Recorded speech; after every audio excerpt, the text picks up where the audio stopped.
Ya, pemirsa, saat terinfeksi corona, banyak pasien yang khawatir dan bingung tentang apa yang harus mereka lakukan. Bagaimana alur isolasi pasien terkonfirmasi COVID-19 untuk yang tanpa gejala dan dengan gejala ringan? Berikut kami hadirkan informasinya.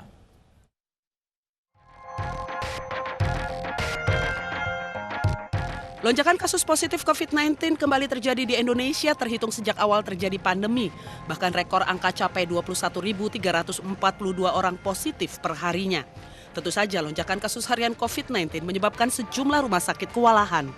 Ketersediaan ruang isolasi di sejumlah tempat pelayanan pasien COVID-19 semakin menipis. Berikut alur isolasi pasien COVID-19 tanpa gejala dan gejala ringan.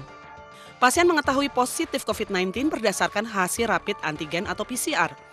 Melaporkan ke Satgas COVID-19 setempat, melaporkan ke puskesmas domisili, mempersiapkan kebutuhan isolasi, melakukan isolasi mandiri di rumah atau di tempat isolasi terkendali tingkat kecamatan, melakukan pemantauan mandiri seperti memantau suhu tubuh harian, terapkan protokol kesehatan selama isolasi seperti berjemur matahari minimal 10 hingga 15 menit setiap harinya.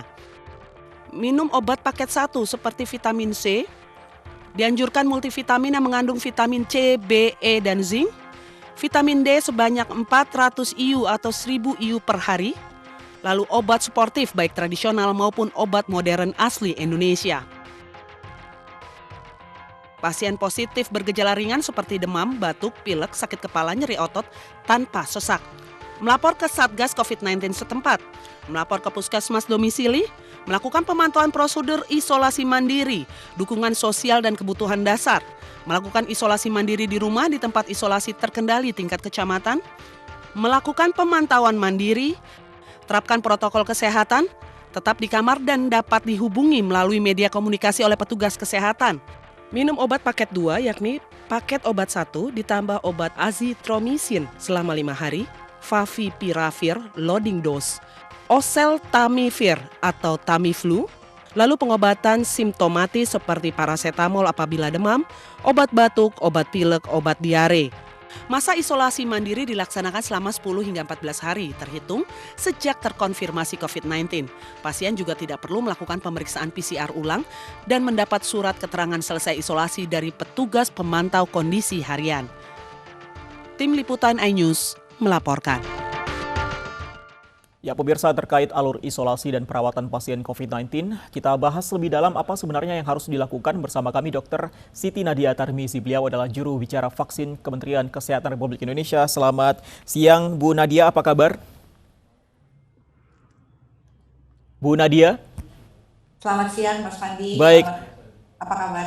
Kabar baik Ibu Nadia, semoga sehat selalu juga Bu Nadia. Di tengah kondisi banyaknya tempat-tempat isolasi ataupun rumah sakit yang menjadi rujukan over kapasitas, tidak bisa kita pungkiri. Namun di sisi lain juga semakin banyak yang positif. Apa yang harus dilakukan Bu Nadia? Kalau istilahnya mungkin ketika seseorang sudah tahu bahwa dia positif, itu saja sudah bikin imunnya turun. Apalagi di sisi lain dia harus mengurus ini itu untuk mendapatkan kamar perawatan. Apa yang harus dilakukan Bu Nadia?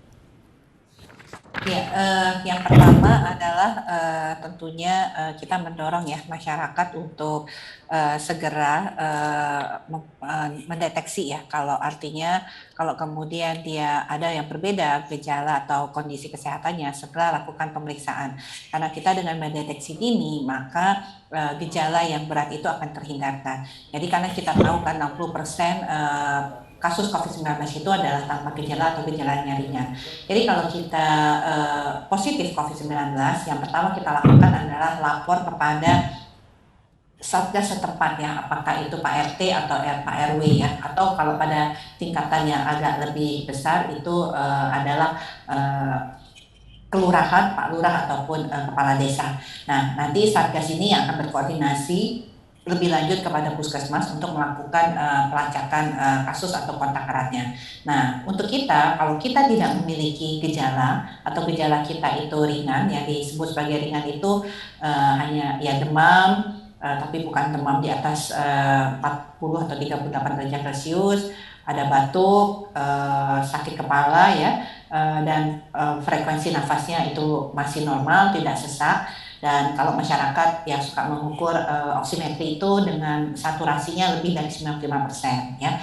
Nah, ini tentunya kita mengharapkan masyarakat melakukan isolasi, baik dengan isolasi mandiri kalau fasilitas memungkinkan atau menuju isolasi terpusat. Nah, bagaimana menuju isolasi terpusat? Harus ada surat rujukan dari fasilitas yang kemudian menyatakan kita positif. Nah, kalau kita melakukan isolasi secara mandiri, artinya tanpa gejala, itu relatif kita hanya butuh vitamin seperti vitamin C, vitamin D, ya, dan zinc ya untuk kemudian membantu proses kesembuhan kita. Dan yang pasti jangan stres gitu ya.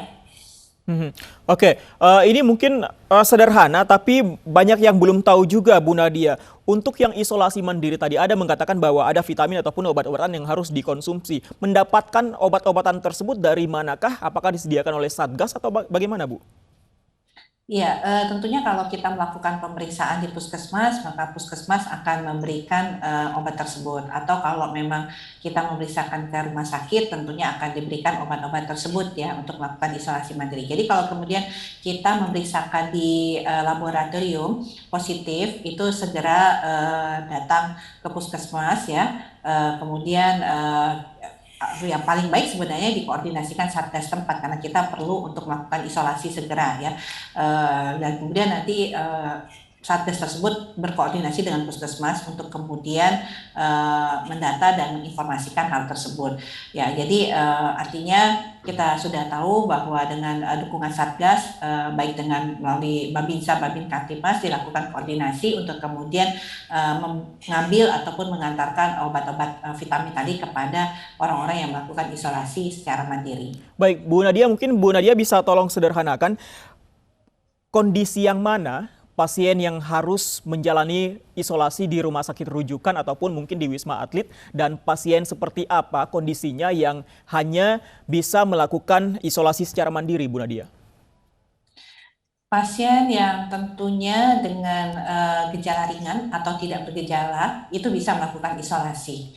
Nah, isolasi ini dilakukan secara mandiri, artinya di rumah masing-masing selama fasilitas di rumah tersebut memungkinkan. Tapi kalau tidak memungkinkan, maka harus dilakukan isolasi secara terpusat.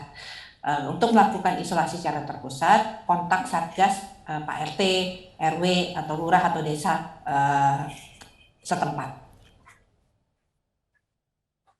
Oke, banyak juga Bu Nadia di luar sana, misalnya di tempat isolasi terpusat Wisma Atlet misalnya, ada seseorang yang dengan gejala ringan ataupun bahkan berat, tapi mereka harus mungkin bisa kita katakan luntang-lantung ketika mengurus administrasi di Wisma Atlet. Apa yang harus mereka lakukan agar seperti saya bilang tadi bahwa agar imun mereka tidak semakin turun mengurus kerepotan untuk masuk ke dalam ruang isolasi, Bu Nadia?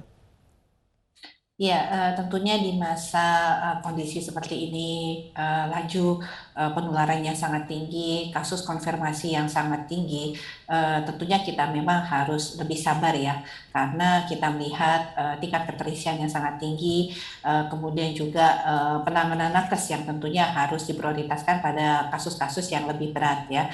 Nah, tentunya terkait administrasi ini kan seharusnya tidak membebankan karena untuk memasuki tempat isolasi secara terpusat ini kita membutuhkan surat rujukan ya, artinya dari puskesmas tempat atau dari rumah sakit tempat itu melakukan surat rujukan untuk fasilitas isolasi ini. Tapi sebenarnya kalau memang ini adalah kasus gawat daruratan, silahkan datang saja ke rumah sakit dan akan ditangani. Tetapi memang kita harus bersabar karena tingkat keterisian dari rumah sakit ataupun juga Wisma Atlet dan tempat-tempat isolasi terpusat ini memang sudah hampir mencapai 95%. Jadi ini yang tentunya menjadi juga kesabaran masyarakat untuk supaya kita bisa betul-betul mengoptimalkan mana yang memang kondisinya gejalanya berat, butuh penanganan kegawat daruratan, itu yang kita dahulukan. Baik, baik Bu Nadia, informasi yang sangat bermanfaat. Terima kasih untuk informasinya yang dibagi bersama kami di Anyo Siang. Sehat selalu Bu Nadia, selamat siang.